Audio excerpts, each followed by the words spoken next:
살면서 약 먹을 일이 한 번도 없으면 진짜 좋은데요. 태어날 때부터 크고 작은 병을 앓고 그때마다 약부터 찾을 수밖에 없죠. 근데 만약에 찾는 약이 없으면 느낌이 어떨까요? 그런 일이 지금 실제로 벌어지고 있습니다. 이걸 악용해가지고요, 약을 신속하게 줄 테니까 현금을 달라고 하는 피싱 사기까지 등장할 정도인데요. 그런데 사실은요, 현재 시중에 똑같은 약이 약 70가지나 있습니다. 이게 대체 무슨 말인가 궁금하시죠? 지금부터 여러분이 알고 있는 약 이름의 진실 알려드리겠습니다. 안녕하세요. 약사 정재훈입니다. 국내 출시 약 27년 만에 아주 뜨거운 반응을 얻고 있는 약이 있는데요. 업계에 따르면 올해 이 약의 매출은 1분기에만 약 150억 원으로 역대 최대 매출을 기록했다고 합니다. 바로 전국적으로 동이 나버렸던 그 약의 정체는 타일레놀. 바로 지난 3월에 정부에서 백신 접종 후에 어느 정도 불편한 증상이 있으면 타일레놀 같은 해열제를 복용하는 게 적절한 것 같다고 발표를 했습니다. 이름을 제시하니까 타일레놀만 찾기 시작을 한 거예요. 그런데 저희 약사들도 당황스럽기는 마찬가지입니다. 왜냐하면요, 이 타일레놀하고 똑같은 약이 사실은 아주 많거든요. 다들 아세트아미노펜이라고 들어보셨어요? 아마 타일레놀을 아는데 아세트아미노펜은 이거 처음 들어보는 하는 분들이 많으실 거예요. 근데 이 아세트아미노펜이 바로 타일레놀의 진짜 이름, 즉 이 약의 성분명입니다. 그래서 타일레놀 못 샀다고 불안하실 필요가 하나도 없어요. 아세트아미노펜 성분이 들어있는 다른 약을 구입하시면 됩니다. 그런데 대부분 약국에 오셔가지고요, 타일레놀 없어요? 그럼 그냥 약국을 나가버립니다. 그때마다 같은 약인데 약사들의 마음은요, 속이 타죠. 아세트아미노펜이라고 이야기를 하면 아무래도 어렵게 들릴까봐 좀 쉽게 전달을 하려고 타일레놀이라고 상품명을 언급을 하다 보니 이런 문제가 생긴 것 같습니다. 해열 진통제라고 하면 타일레놀이 거의 고유명사처럼 쓰이잖아요. 이런 식으로 제품명이 아예 고유명사가 된 예가 있습니다. 아세틸살리실릭 애시드, 이 약이 바로 아스피린입니다. 그런데 아스피린은 이제는 상표 이름이 아니고 아예 그냥 아스피린이라고 씁니다. 또 우리가 데일밴드라고 하잖아요. 일회용 반창고를 안 찾고 데일밴드 주세요 라고 말씀하시고, 또 구강청정제를 찾으러 온 분들이 가그린 주세요 이렇게 말씀을 하시거든요. 타일레놀 마찬가지인데요, 어떤 일반 명사인 것처럼 쓰죠. 그래서 코로나19 백신 접종하고 나서 아세트아미노펜 성분의 해열 진통제를 사 먹으면 좋다라고 기억을 해주시면 좋습니다.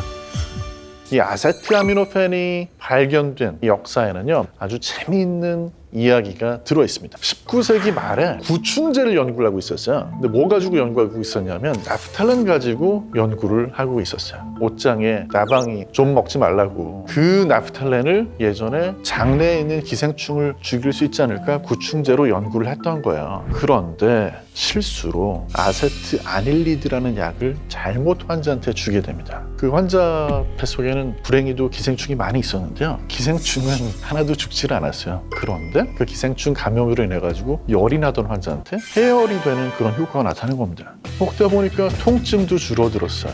그래서 무슨 약을 먹고 이런 거지? 알고 보니까 아세트아닐리드라고 하는 다른 약성분을 복용하게 됐던 거죠. 근데 이제 이 아세트아닐리드라는 약성분은요, 체내 산소 공급이 저해가 되는 청색증이라고 하는 아주 위험한 부작용이 있기 때문에 약으로 쓸 수가 없었습니다. 근데 나중에 이제 미국의 생화학자 두 분, 줄리어스 엑셀 로드라는 분하고 버나드 브로디라는 이 두 사람이 아세트아닐리드 때문에 해열 진통 효과가 나타나는 게 아니고, 이 아세트아닐리드가 우리 몸에 들어가면 아세트아미노펜이라고 하는 성분으로 바뀌면서 바로 이 성분이 해열 진통 효과를 낸다라는 걸 밝혀낸 거예요. 마침내 1950년대 이 아세트아미노펜이 지금 우리가 알고 있는 그 약으로 출시가 됐습니다. 이 성분이요, 타일레놀에만 들어있는 게 아니고요, 펜젤, 개보린, 웬만한 종합감기약의 뒤를 보시면요, 아세트아미노펜이 들어있습니다. 아세트아미노펜 성분이 들어있는 약이 2,000종이 넘어요. 그런데 아세트아미노펜 성분의 해열 진통제를 과잉으로 중복 투여하게 되면요, 간 손상이 발생해서 자칫 생명을 위협할 수도 있습니다. 실제로 이거는요, 타일레놀을 판매하는 회사에서도 걱정을 하고 있는 그런 부분이에요. 그래서 예전에는 타일레놀을 하루에 4g까지는 복용을 해도 된다고 했었다가 최근 들어가지고 회사에서 자진해서 3g까지만 복용하라고 기준을 바꿀 정도입니다. 그러니까 몸살 기운에 몸살 감기약, 머리 아픈 거는 두통약, 근육통이 있으니까 근육통약 이런 식으로 해서 3가지 약을 복용하게 되면요, 자칫 잘못하면 아세트아미노펜의 하루 상한치를 초과해서 복용하게 되는 겁니다. 이 성분을 확인하시지 않으면요, 동일 성분의 진통제를 과잉으로 복용할 수 있습니다. 감기약을 복용하실 때도요, 약을 2가지, 3가지를 복용하게 될 때는 항히스타민제 같은 성분이 중복이 될 수 있어요. 그럼 어떤 일이 벌어지냐면요, 너무너무 졸려요. 이런 분들이 운전하게 되면 굉장히 위험하겠죠. 또 하나는 변비가 생겨요. 여기까지만 가도 그래도 괜찮을 것 같은데 어떤 분들, 특히 중년의 남성분들은 소변을 못 보게 됩니다.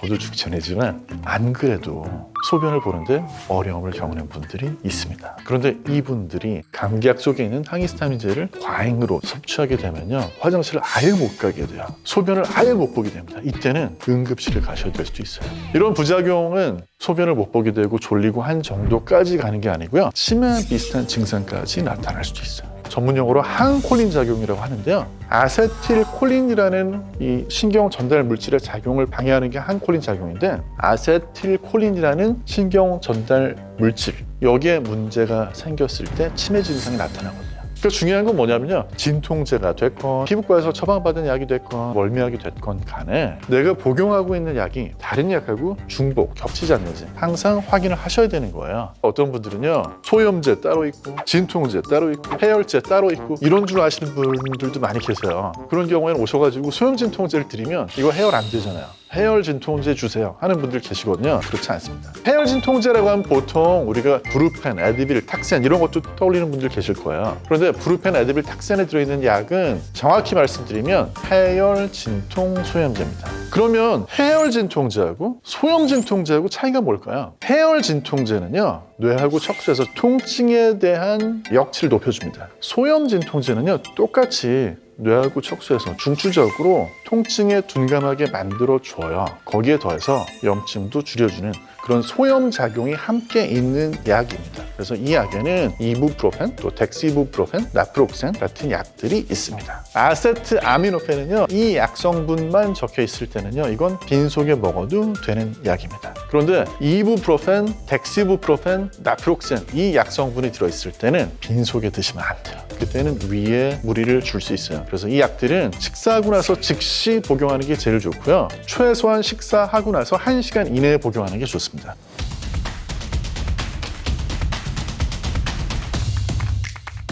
체크해도 모를 때가 있잖아요. 그럴 때는 가까운 약국 가셔가지고 약사에게 물어보시는 게 제일 좋습니다. 자, 그 다음에 약의 성분명 알고 있으면 또 어떤 장점이 있을까요? 요즘에 코로나 때문에 해외여행 못해서 답답하시죠?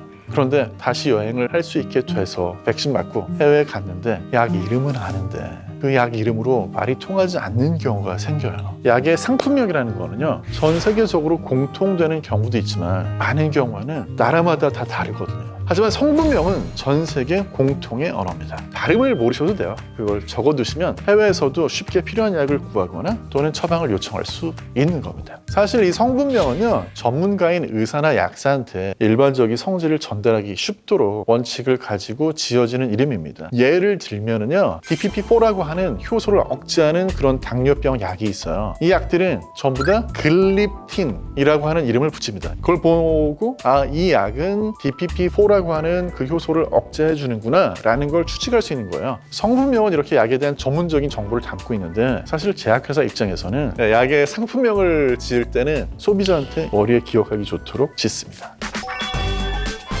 옛설, 칫솔, 마데카솔 캔이세요. 캣터톡 우루사 이가탄. 제약회사에서 굉장히 많은 노력을 해요. 비아그라라는 약 같은 경우에는 영어에서 비거라는 말, 생기에 해당하는 그 단어에다가 뒤에는 나이아가라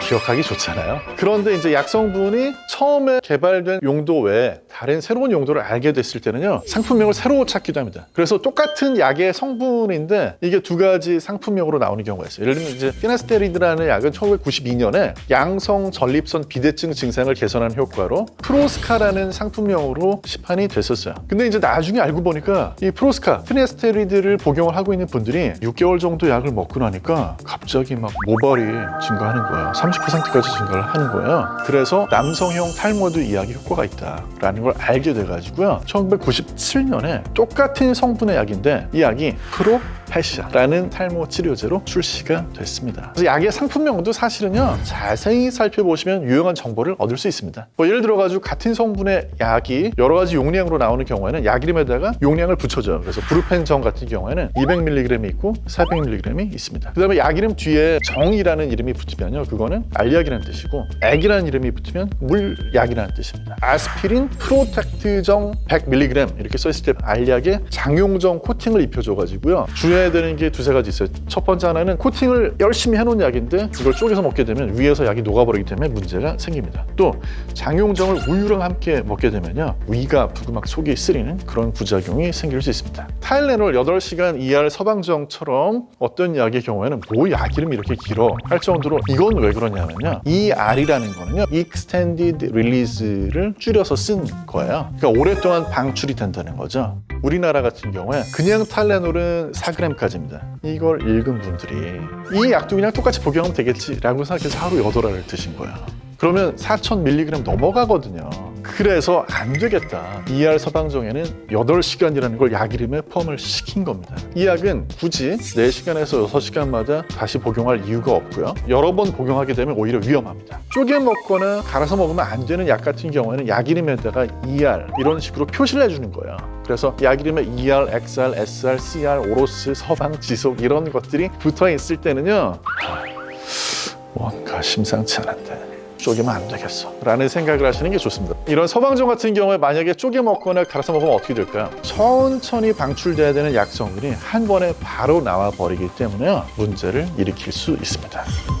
자, 약에 대한 또 다른 질문이 바로 진통제는 내성이 있다, 내성이 없다. 두 가지 주장이 정말 치열하게 논란이 뜨거운데요. 진통제가 내성이 있는 경우도 있습니다. 아편 계열의 진통제라고 해서 아주 심한 통증, 만성 통증을 치료할 때 사용하는 그런 진통제의 경우에는요, 내성이 생기기도 해요. 그래서 그런 경우에는 진통제를 오남용하거나 과용하시면 내성이 생기기 때문에 위험할 수 있습니다. 두통약으로 진통제를 드시는 분들은요, 내성하고 관계없이 한 달에 2주 이상 너무 자주 복용하게 되면 약으로 인한 두통이 생길 수 있기 때문에 적어도 한 달에 절반 이상이 약을 복용하는 날이 되지 않도록 주의를 하셔야 되겠습니다. 이럴 때는 혼자서 약으로 해결하려고 하지 마시고 먼저 가까운 병의원부터 찾아보시는 게 좋습니다. 생리통의 소염진통제를 복용할 때는요, 오히려 참지 않고 빨리 복용하시는 게 효과가 더 좋습니다. 왜냐하면 통증의 원인이 되는 프로스타글란딘이 축적이 되는 걸 막아주거든요. 하나만 더 덧붙이면, 이 생리통에 해열진통제를 찾는 분들이 있고 또 소염진통제를 찾는 분들이 있는데, 생리통에는 소염진통제가 더 효과적이에요. 그동안은 성분명은 정말 전문가들의 세계였는데요, 이 약의 진짜 이름, 성분명을 아는 거는요, 내 건강을 더 꼼꼼히 챙기는 데 좋은 습관입니다. 우린 약국에서만 약을 사는 게 아니고 요즘에는 편의점에서도 살 수 있고, 하필이면 휴일에 아프고 밤에 아프고 꼭 약국 문 닫은 것 같은 시간에 아프고 집에 있는 상비 약을 내가 직접 찾아서 먹어야 되는 그런 경우도 있잖아요. 그럴 때 내가 혹시 같은 약을 중복해서 복용하고 있지는 않은지 약의 진짜 이름, 성분명을 잘 확인하면 좋겠습니다.